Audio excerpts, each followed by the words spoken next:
Annyeong! Hi, I'm Cess. I'm from Gourmet Unnie. This is our mukbang special. And today, nag-serve aking friend ng fried chicken and syempre, our kimchi.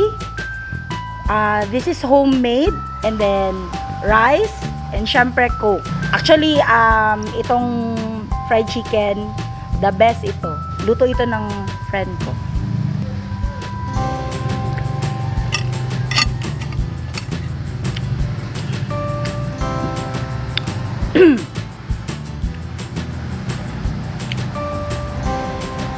Well, para sa akin, ang pinaka-the best na partner ng kimchi is fried chicken. So, guys, try nyo.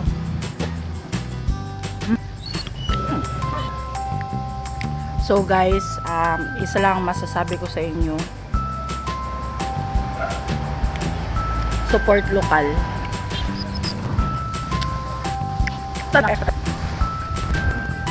Actually, itong kimchi talaga namin, pag once makatikim ka nito, magbalik-balik ka talaga. Tanyo naman guys, simot na simot. Feeling ko bago ko ito maubos lahat, kulang talaga itong rice.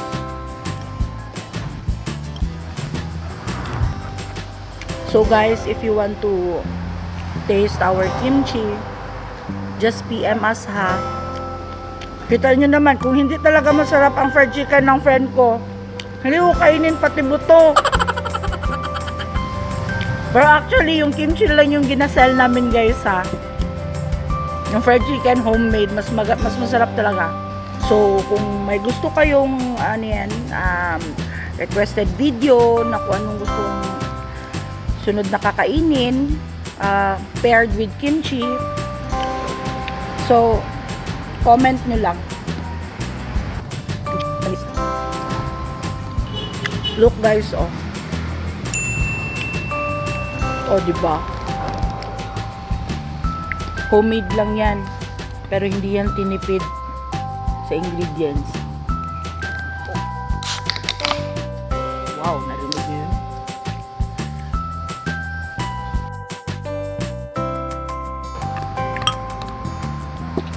Ito rin siguro talaga bakit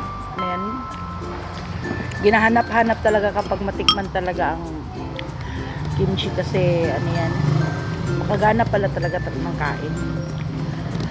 Mas masarap talaga ang food. Okay.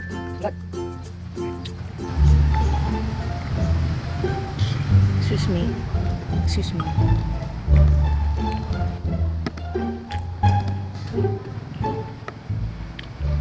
Saka na guys. Look. And look.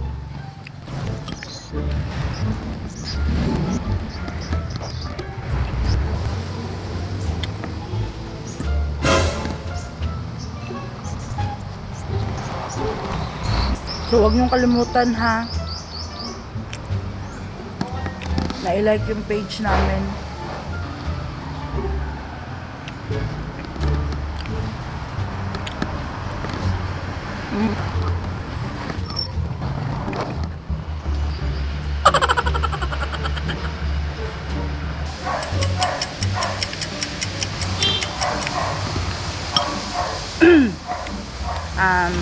Actually, hindi talaga malakas ang kain ko. Mahilig lang talaga ako sa carb. Wait, cut mo muna be. Hindi pwede. Hindi pwede. Anong kailangan? Kasukaon mo ko na eh. Hindi ko kaya. Kasukaon talaga ako. Hindi ko talaga kaya guys. Like our page, Gourmet Unnie. Facebook, meron kami sa Instagram at Gourmet Unnie. Meron sa YouTube, Gourmet Unnie TV. My God, hindi ko kaya ang appetite nila. Ayoko na. Busog na masyado ako. Ganun lang kaliit ang kain ko. O, tingnan nyo. Ito ang mukbang fail. Bili nga pala kayo ng kimchi namin. Masarap. PM us, comment below, ano-anong mga suggestions nyo, anong kuan nyo sa video nyo to. So, bye guys. By the way guys, out of 20 chickens ang naiwan, meron pang 5